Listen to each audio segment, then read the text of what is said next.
So our mind map is about virtual storytelling and the future of storytelling.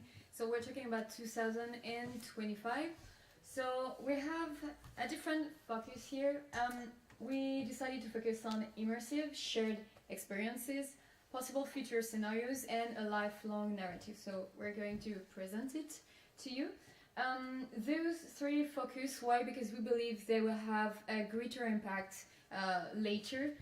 We believe that we will use immersive technologies to be more and more, to have more and more immersed shared experiences and to forecast different scenarios also. So this is the mind map overview. We'll go quickly through it. So let me introduce you the first branch, which is immersive shared experience. In this one, we will explore learning by playing, healing by playing, and cultural synergies. And there's the little over map view on the right hand corner, so you'll never be lost. Okay, so first, learning by playing, right? It's already a big hype in education, and it's something that virtual reality and augmented reality claims as their potential. And we imagine that somehow in the future we will play historical scenarios all together in order to learn about history, rather just to sit in a classroom and try to understand how things happened on a map, right? Also, we imagine that we will reinforce the learning by the experience. So the multisensorial experience will be here to make the experience for you unforgettable. So you will never forget about history again, and you got good marks at school. Also, it's going to be a co-learning experience. So we could be different people in the same scenario. So we will all have a critical piece of information in a history scenario. So it's going to be co-learning and cooperating to understand a scene and understand an event. Also, emotional positive reinforcement. This is not exactly what you would imagine on a battlefield, for example, but as it has been proven that you record better what you're learning if it has been associated to a positive emotion right before you enter the learning processes. We believe that immersive scenarios is going to be easier to trick people into feeling something positive before having the actual experience. So we talked about healing by playing, and especially, for example, social phobia. We discussed about it a little bit earlier. Why? Because with immersive technologies, you can choose the filter you have on reality. So you can be totally immersed, you can be a little bit immersed and still have access to the humans, or you can be in total reality. And in virtual reality, you have a safe ground for experimenting, right? So you have avatars. You can try your social keys with avatars. May they be real person behind them or just artificial intentions, right?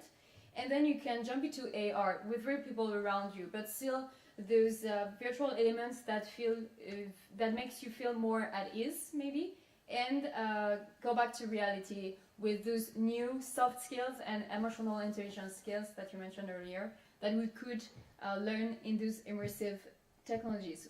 Also, composite brain degeneration with sensory therapy. Maybe you wanted to tell a word about that, Gregory? Yeah, you can help people to enhance or come back from injury of brain. We experiment something in virtual reality, and we already do that, but just from some therapist. But tomorrow, perhaps your doctor can give you some video game to help you to recovery sense or brain disease.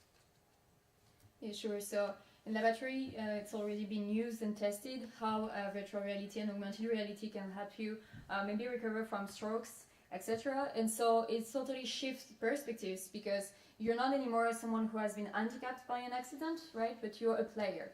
So you're playing for going into rehabilitation, physical and mental rehabilitation. Okay, so next slide, cultural synergies.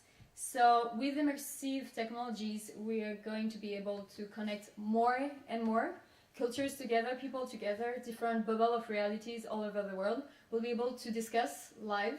And so we imagine that probably in the entertainment it will have a huge role too, so because we are in storytelling. So how does it feel when you're telling the same story but in different parts of the world?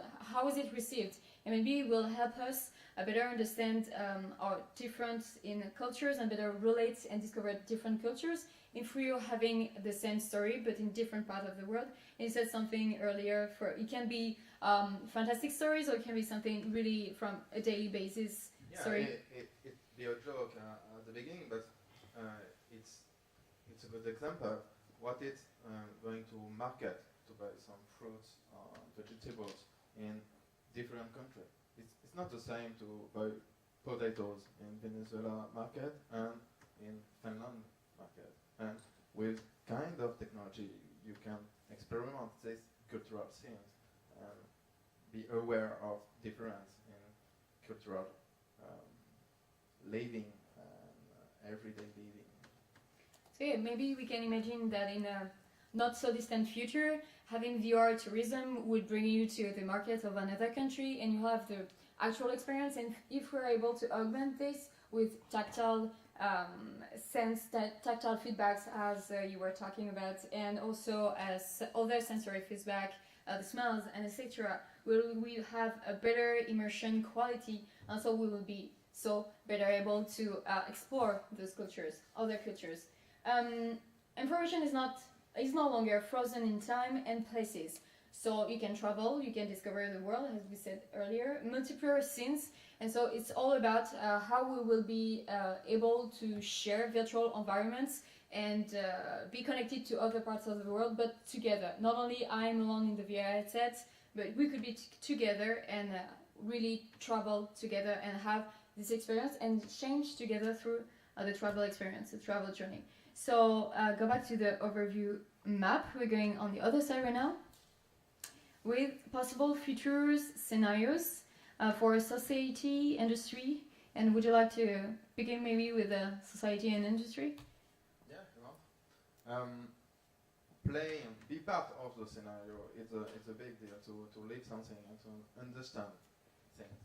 And we can imagine in 2025 it can be easy to do that for society, and you can the impact of law policy making to try this kind of impact on society, and to play with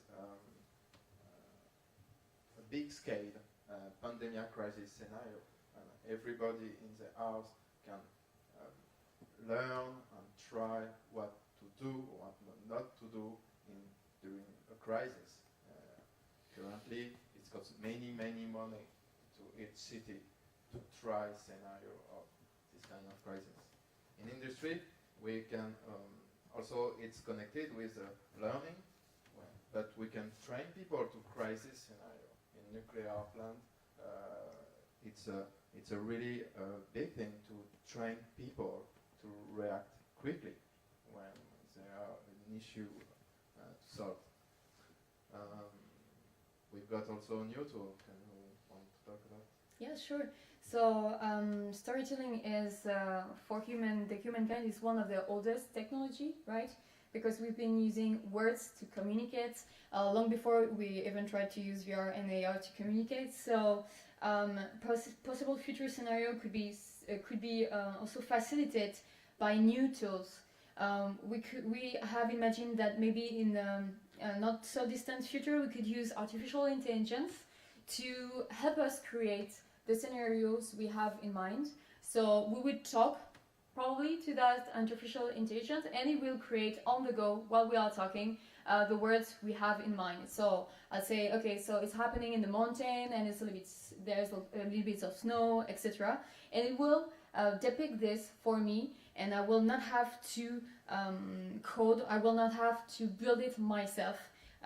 So we will probably have access to more intuitive software, and we've seen this with new platforms like, for example, Sumerian, or what Unreal Engine is giving is enabling you, even if you're not a coder, even if you don't know how to code, you can use it very easily. You can create virtual worlds very easily, and it could be easier and easier.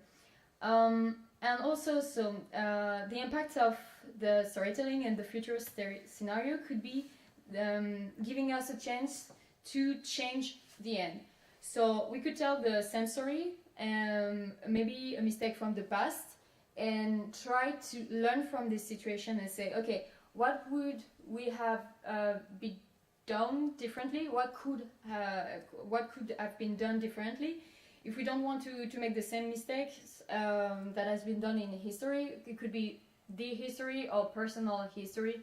So people who done mistake before us and share with us the scenario, say, okay, look, this is how it gone wrong, and this is how you could provide yourself a different hand. Also, it's a safe place, we mentioned it, to create new solutions. So VR is a safe place to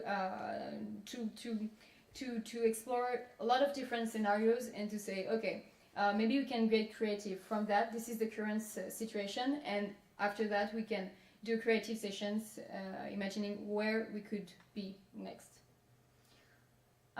Also, we could use virtual reality to record a long life narrative. Why not? We thought that maybe in the future we will use these technologies as a new form of personal diary. So you'll be recording 360 all day long what's happening in your life. And actually, I've known a Berliner, a guy who done it. He recorded his life for an extended period of time. He was live streaming it. It was an artistic experience, but it profoundly changed him.